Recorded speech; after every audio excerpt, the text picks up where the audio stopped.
Hello, my name is Morgan Camp, and this is my presentation on how the COVID-19 pandemic impacted the global economy. This is one of the biggest global challenges we've explored in this course, and it has affected nearly every person, household, and business on the planet. I will walk through the 5 critical thinking steps to analyze this issue, and we'll go into greater detail on each slide. So here we go.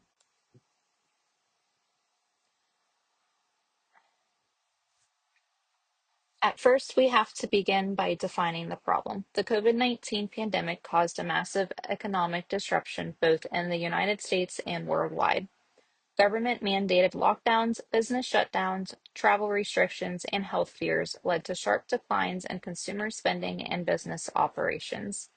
Supply chains stalled, global trade slowed, and millions of people lost jobs.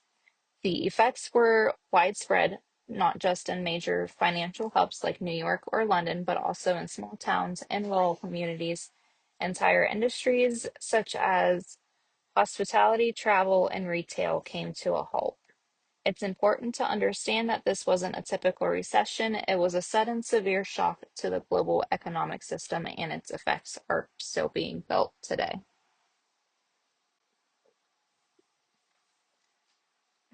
Now let's take a closer look at the evidence.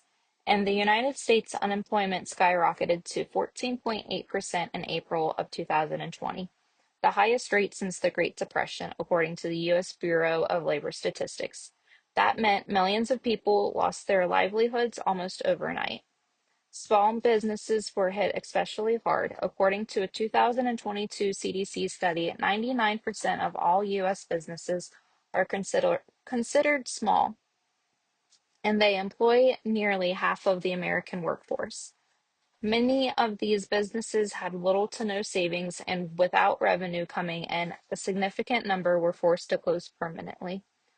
Globally, the World Bank reported that the world economy contracted by 3.4% in 2020, and the International Monetary Fund described the economic decline as the most severe since World War II, with developing countries being hit the hardest. These numbers don't just represent statistics, they represent families, workers, and communities that were devastated by economic loss. When analyzing the economic effects of COVID-19, it's important to challenge some common assumptions. One assumption was that large corporations would carry the economy through recovery, but this ignored the fact that small businesses like local restaurant shops and service providers are actually the backbone of employment and community resilience. Another misleading belief was that the lockdowns were the sole cause of economic damage. While restrictions did slow business activity, they were necessary to control the spread of the virus. In many cases, consumer behavior changed regardless of lockdowns. People stayed home out of fear of exposure.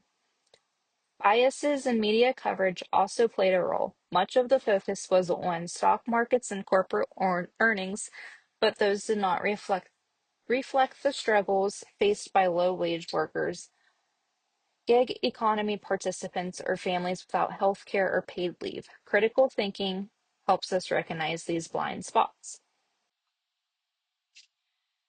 There were many perspectives on the economic fallout from COVID-19. Governments focused on relief efforts, distributing stimulus checks, expanding unemployment benefits, and offering business loans.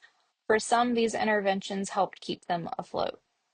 Small businesses had to adapt quickly, shifting to delivery services, curbside pickups, or digital platforms. Others, without the resources or flexibility to pivot, were forced to close. Workers faced income insecurity, layoffs, and even unsafe working conditions, especially in healthcare, grocery, and delivery roles. The pandemic exposed how fragile many people's financial situations were. Economists debated everything from long-term inflation to the role of central banks. Some warned of rising inequality, while others emphasized the need for sustainable growth. These diverse perspectives are all part of the bigger picture, and understanding them is key to finding real solutions. So, what can we learn and what can be done moving forward? First, we must recognize the value of small businesses and provide better access to emergency funding, healthcare, and paid leave. We also need stronger social safety nets. Many workers were just one paycheck away from crisis, and the pandemic proved how dangerous that is for individuals and for the economy. Strengthening and diversifying global supply chains can also make our systems more resilient to future disruptions. And we should continue to support flexible work policies like remote work and flexible hours, which have helped many people stay employed.